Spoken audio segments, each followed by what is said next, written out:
सभी को प्रणाम। एक बार आप हमारे साथ गायत्री महामंत्र बोलने की कृपा करें।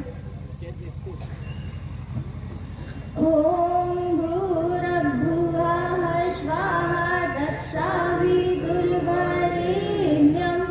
भर्गो देवस्य धीमहि धियो यो नः प्रचोदयात्।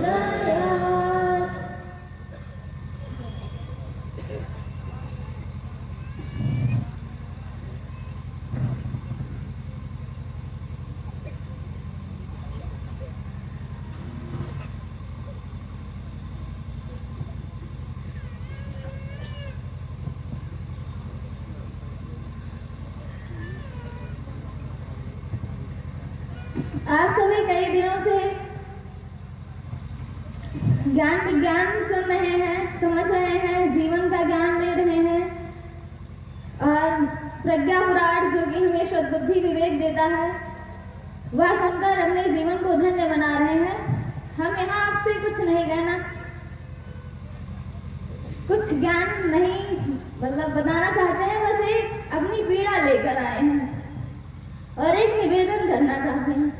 आप सब हैं यहाँ, भैया हैं, हम हैं और बाबू जी हैं, जितने भी लोग यहाँ कार्यकर्ता के रूप में हैं। आप अगर सोचे तो इन्होंने कुछ ना कुछ त्याग करके यहाँ आया होगा, कोई घर के डांट सह के आया होगा और कोई अपनी पढ़ाई छोड़ के आया होगा, किसी की तबीयत खराब होगी फिर भी हिम्मत करके यहाँ पर आप सब लोगों के लिए कुछ ना कुछ कर रहा है। पर क्यों कर रहा है? क्योंकि यहाँ हम देखते हैं हर व्यक्ति के अंदर एक पीड़ा है, एक आग है जो हमारे पूज्य गुरुदेव के अंदर थी। हमारे गुरुदेव ने लोगों की पीड़ाओं को दूर करने के लिए अपने आप को तपा डाला, गला डाला। उसने अपने आप को कभी सुख सुविधा में रहने ही नहीं दिया। सिर्फ एक ही चीज उनके अंदर थी, पीड़ा। कैसी पीड़ा? समाज के प्रति पीड़ा कि इनके अंदर जो अंधकार छा गया है, इनके अंदर जो दुर्बुद्धि आ गई है, वह कैसे दूर हो। पर हम सभी लोग उनके त्यागों को निरर्थक मानने देते हैं। पर हम आप सबसे बहुत छोटे हैं, इतना निवेदन कर सकते हैं कि हमारे अंदर जो पीड़ा है उसे आप व्यर्थ मत जाने दीजिए। आज लास्ट दिन है और यहाँ छोटे छोटे बच्चे देखते हैं कि वो रात को 11 बजे सोते हैं, सुबह 3 बजे जगते हैं और दिन भर काम में लगे रहते हैं। हमें आपसे आशा और अपेक्षा है कि आप उनके परिश्रम को यूं ही निरर्थक नहीं जाने देंगे। हमारे बाबू जी जो अयोध्या शक्तिपीठ के व्यवस्थापक है, वो इतना इम्पोर्टेंट काम छोड़ के शक्तिपीठ बनवा रहे हैं और हजारों लोगों की व्यवस्था कर रहे हैं। सब कुछ छोड़ के सिर्फ आपके लिए आते हैं, आपको एक ही बात कहते हैं, अपने जीवन में सुधार कीजिए। हमारे गुरुदेव हर किसी से रो रो के कहा करते थे कि बेटा आप मेरी वेदना को समझो, आप दुखी हो, आप खुद ही नहीं समझ पा रहे हो। मैं नहीं चाहता कि आप उस समस्याओं में उलझे रहो, आप पीड़ा से करारते रहो। भारत भूमि जो कभी देवों की भूमि थी वो पीड़ा और पतन की गर्त में यूं ही गिरती रहे। तो हमारी यही निवेदन है आपसे कि आप तो हमारी पीड़ाओं को समझे। हम जिस पीड़ा को लेकर यहाँ आए हैं कि आपके अंदर एक नया चिंतन, नई विचारधारा जन्म ले, वो व्यर्थ ना जाए।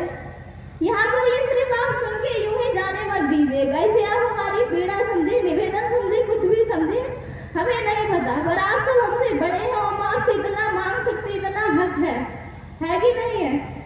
यदि है तो आप सब संकल्प लीजिए कि यहाँ से जाने के बाद जितना भी आपने कुछ अच्छा सुना है उसे जीवन में उतारेंगे, वो खुद बदलेंगे। जैसा कि हमारे गुरुदेव का नारा है, और व्यक्ति, कोई भी व्यक्ति जब समाज के लिए काम करता है तो हजारों पीड़ाओं को सहन करता है, वर्ण करके चलता है कि हम उन लोगों का जीवन बदलेंगे।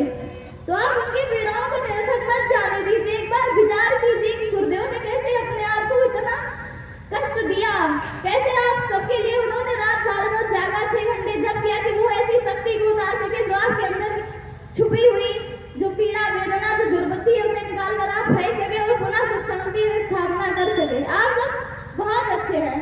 कई लोग ऐसे होंगे जो अपने कुछ कार्य के चलते समय नहीं दे पा रहे होंगे, सोच रहे होंगे हम चले जाएंगे तो हमारा समय नष्ट हो जाएगा। पर आप सबने कुछ तो हमें समझा है, फिर यहाँ समय दिया है।